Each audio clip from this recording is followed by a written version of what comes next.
I'm really sorry. I came here to tell you about fear. Jesus, I'm scared stiff. I forgot my sash. Well, I was born in Belfast, as you probably know. I call that the capital of fear.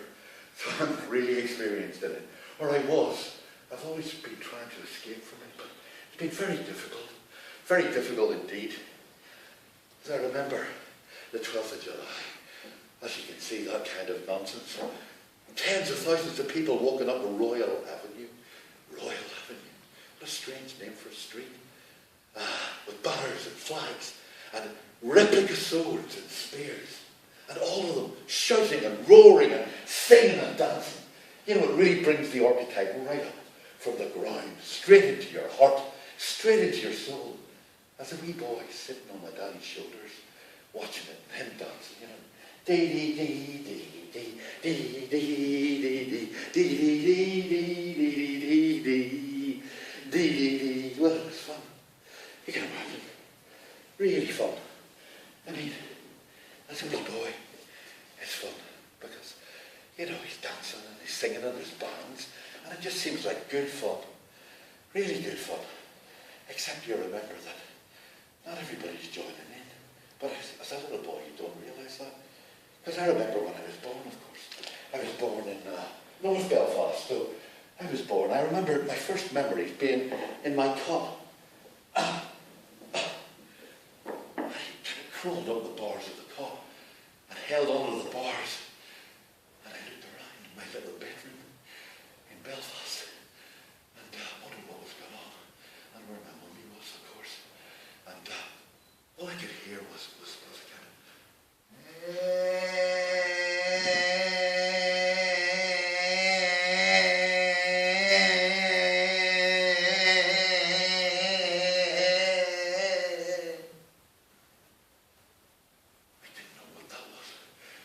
So of course I joined in. I was frightened. It was fearful, that sound. I went, Mummy!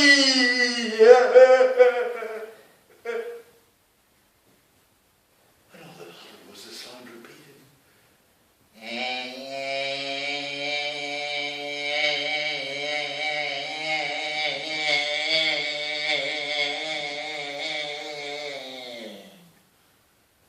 Tailed off at the end because it was the shipyard siren. I realised later it was a siren to warn all of Belfast that the Nazi bombers were coming over the Cave Hill to bomb the shipyard. They were coming over the Cave Hill.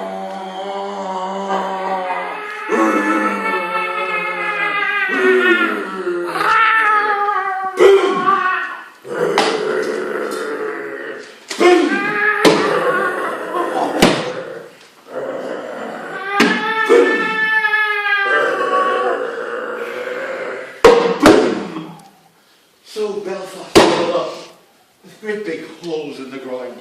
And I wondered what was going on, I suppose, because the holes, some of them were still there when I was a little boy. Not many, but a few were still there. They were called craters. And I thought they were people, but no, they were holes in the ground. And so that was the beginning of my understanding of fear. It came in pretty close with bombs. So bombs became important. And I thought, well, what do I do next? Where do I go? Where will he take me? Where will he take me? Will he take me to church? To church. So they sent me to church. You know what that's like. So I went to church as a wee boy and I sat in a pew. And I looked up at the preacher. And I wondered what he was going to tell me and what I was going to do. And what he said was, he said, God Almighty is a powerful man, a powerful preacher, a powerful being, an almighty being, someone to be feared. We had to behave ourselves.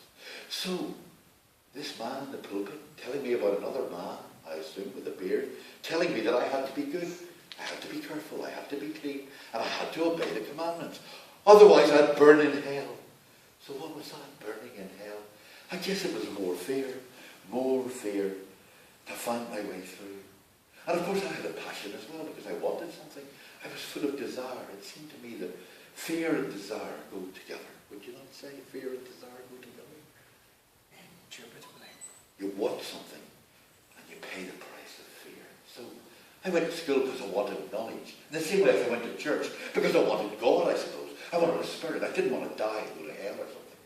So I went to school as a little boy and I thought, well, wow, this is great. And I headed off to school with my little bag, whatever that was. And I sat down in my place and I waited to learn about life, about all the things that were important in life, the things that I should know about. And another figure of authority, another man in a pulpit, you could say. He was going to teach me, and his most important weapon was a magic wand, where he converted stupidity into intelligence, with the use of a simple game like that. And so I would sit in my seat and be asked questions. Can you do this? Can you spell that? Can you add this up or add that up? And of course, I could and I couldn't. But if I failed to, what happened in the end was simply one on each hand. Don't hit me, please. Don't hit me. Well, I can show you how to do it. Very simple. I simply do. Like that. When I hit my hand. So that happened. That happened again and again. So I learned at school that fear was a way of learning. So I used it to learn. I learned to escape from school. But not before I fell in love. Not with school, of course. I fell in love with a Catholic girl because I was a Protestant boy. And naturally, the most beautiful person in the world, if you're a Protestant boy, is a Catholic girl. So across the road from our school was a girls' school, a Catholic girls' school. No, St. Malachi's. So every day the boys of my school, the Protestant boys of my school, were full of desire for the Catholic girls who lived across the road.